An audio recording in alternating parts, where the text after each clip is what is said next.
professeur Louis-Jean Coudert, ancien chef de service de pneumologie à l'hôpital Foch, professeur des universités Paris-Saclay. Qu'est-ce que c'est l'asthme d'effort et quelle attitude avoir quand on est confronté à cet asthme? Comme toute démarche, il doit y avoir une démarche diagnostique pour être sûr que c'est un asthme d'effort. On parle beaucoup en ce moment de médecine personnalisée. Moi, j'ai toujours été pour la revalorisation et la personnalisation de l'examen clinique et de l'interrogatoire. Je pense que l'asthme d'effort, c'est un bon exemple. On soigne l'asthme, entre guillemets, comme on doit le faire d'habitude. Il faut vérifier qu'entre les crises d'asthme, l'asthme soit contrôlé. Est-ce que l'asthme d'effort ne serait pas survenu même sans l'effort parce que l'asthme n'est pas suffisamment traité, pas suffisamment contrôlé, pas suffisamment surveillé? Donc il faut vérifier la médecine de base. Et puis une fois que c'est fait, se recentrer sur l'aspect à l'effort. Il faut préciser les circonstances. Il faut rechercher les facteurs extérieurs, les facteurs climatiques, les facteurs de température, les facteurs d'hydrométrie.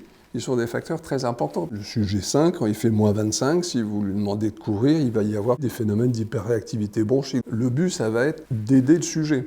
Donc évidemment, on ne va pas donner les mêmes conseils à quelqu'un qui fait des crises d'asthme lorsqu'il fait son sport par grand froid que chez quelqu'un qui a ses crises d'asthme lorsqu'il nage dans sa piscine. Donc voir si on peut jouer sur les facteurs de survenue en donnant des conseils qui sont des conseils de bon sens. Mettre une écharpe si ça se vient au froid. Si vous êtes gêné quand il fait très chaud, évitez de courir en plein midi, sans casquette, etc.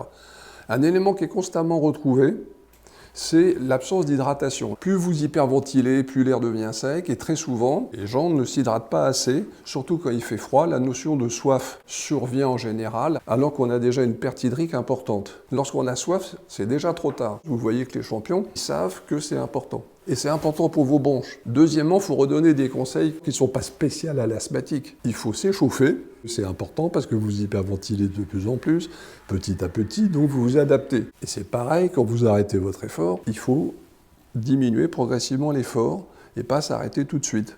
Ça, c'est souvent pas fait. Enfin, troisièmement, je m'excuse de le répéter, il faut interdire de fumer. Alors maintenant, sur l'aspect plus médicamenteux, lorsqu'on a fait ce qu'il fallait avant pour éliminer les facteurs soit permanents déclenchants, soit les facteurs de sport, on recommande la prise de bronchodilatateurs à action rapide, 15 à 20 minutes avant l'effort. Dans un monde idéal, moi je pense qu'un sujet qui est asthmatique et qui fait du sport devrait avoir dans sa petite besace au vestiaire, ce qu'on appelle un débitmètre de pointe, qui est plus connu sous le nom de peak flow, pour vérifier qu'il n'y ait pas un problème avant qu'il ne fasse du sport.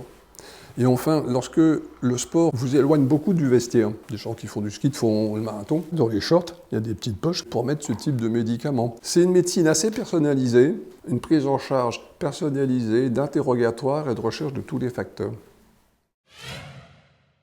C'est quoi le contrôle de l'asthme et en quoi c'est essentiel d'avoir un asthme bien contrôlé?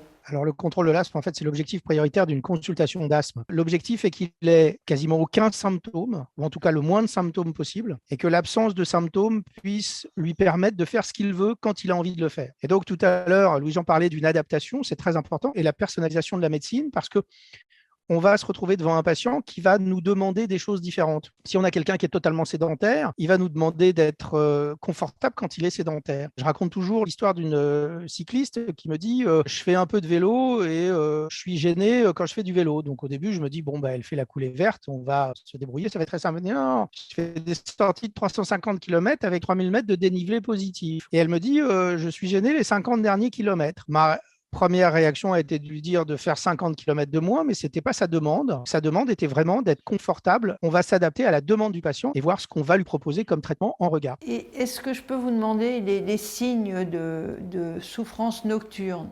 Alors, la souffrance nocturne, c'est toujours feu orange chez un patient asthmatique parce que ça vient plus tard que la souffrance diurne. Le patient asthmatique peut avoir des soucis dans la journée parce qu'il est actif, il va bouger, il va monter les escaliers et donc là, il peut se retrouver avec un certain nombre de symptômes. La nuit, il est allongé, il dort et normalement, il doit dormir sans ressentir d'asthme. Mais à partir du moment où il commence à y avoir de la souffrance nocturne, des réveils nocturnes, ça veut dire qu'il y a un degré d'inflammation qui est très élevé. Et ça, l'inflammation, c'est compliqué pour nous parce que c'est un peu comme un iceberg, c'est-à-dire qu'on a les symptômes qu'on va voir, c'est ce qu'on voit à la surface, et l'inflammation, c'est tout ce qui se passe sous l'eau, tout ce qu'on ne voit pas. Quand il y a des souffrances nocturnes, il y a très probablement des symptômes le jour et un handicap fonctionnel qui est plus ou moins évalué par le patient, mais qui est déjà réel. S'il y a des gens qui se réveillent la nuit, ils sont gênés dans la journée pour les gestes de la vie courante, pour marcher vite, parler en marchant, pour monter les escaliers. Tout à l'heure, on parlait d'asthme d'effort. L'asthme d'effort, c'est vraiment de l'asthme au cours d'un effort. Monter les escaliers ou parler en marchant, ce n'est pas un effort, c'est un geste de la vie quotidienne. Et on a tendance à appeler ça asthme d'effort, alors que c'est une gêne liée à l'asthme dans des gestes de la vie quotidienne. Et ça, ce n'est pas acceptable. Ce n'est pas du tout de l'asthme d'effort. Je voulais vous demander, quand on a un jeune et qu'on lui dit « contrôle ton asthme », Ça dépend de ce qu'il sait de lui-même. C'est-à-dire que si on ne lui a rien appris, il est capable de dire mon asthme va bien alors que son asthme ne va pas bien. C'est un long travail d'apprentissage, de reconnaissance des symptômes. Parce qu'on dit souvent aux gens, vous prenez tel traitement si vous avez des symptômes. D'accord, mais ça sous-entend que la personne est capable de reconnaître ses symptômes, de les identifier, de les quantifier, de savoir quoi faire en regard. Et donc très souvent, on se retrouve avec des patients qui utilisent leur traitement d'urgence vraiment quand c'est une grande urgence, alors qu'ils auraient pu le prendre avant. Et donc cette question de quantifier ces symptômes et de les évaluer, c'est quelque chose de très, très difficile pour le patient. Et ça, c'est un vrai travail d'apprentissage par le docteur ou par des séances d'éducation thérapeutique.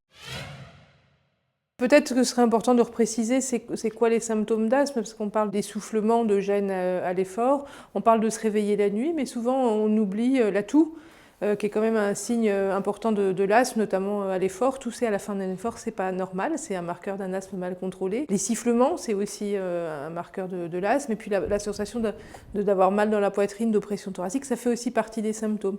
Et donc quand Gilles dit il faut apprendre aux patients à les reconnaître, c'est important parce que je pense que d'un patient à l'autre, les symptômes sont peut-être pas tout à fait les mêmes ou pas tout à fait perçus de la même manière. Mais en tout cas, il faut les identifier comme étant des symptômes de la maladie qui doivent déclencher la prise du traitement. Quand on interroge les asthmatiques, notamment dans la pratique du footing, beaucoup vont vous dire qu'il y a une sorte d'échauffement bronchique. C'était pour ça que c'était très important de parler de l'échauffement. Et vous avez des patients qui sont authentiquement des sportifs, mais qui ne peuvent pas démarrer d'un coup, qui sont obligés de commencer doucement parce qu'il va y avoir un échauffement bronchique. Il faut que les bronches s'habituent à l'augmentation du volume courant, de la ventilation, et petit à petit, l'asthmatique va trouver un confort de respiration, il va mettre 10-15 minutes à trouver son rythme. Donc on voit qu'il y a tout un apprentissage de ces symptômes qui sont très personnels et qui est quelque chose qui est long à faire avec un patient. Tout à l'heure, on parlait du contrôle. Effectivement, en consultation, nous, on a un score de contrôle qu'on utilise. C'est des scores qui vont aider le médecin à contrôler ou à évaluer le contrôle des symptômes. Donc, ce sont des scores qui vont évaluer à la fois l'essoufflement, à la fois les réveils nocturnes, la quantité de recours au traitement d'urgence, et puis la façon dont le patient évalue son asthme. C'est quelque chose d'intéressant, ce score de contrôle, parce qu'il va aller sur plusieurs domaines, parce qu'on va avoir des questions qui sont objectives et des questions qui sont subjectives. Et si vous voulez, chaque asthmatique a sa propre histoire d'asthme, vis-à-vis des symptômes, vis-à-vis de son traitement, vis-à-vis de son médecin, vis-à-vis de sa famille. Donc, c'est très compliqué d'avoir un score unique comme ça. Et puis, il y a une confiance à mettre en place avec le patient pour qu'il arrive aussi à se libérer et à vraiment dire ça va pas ou ça va.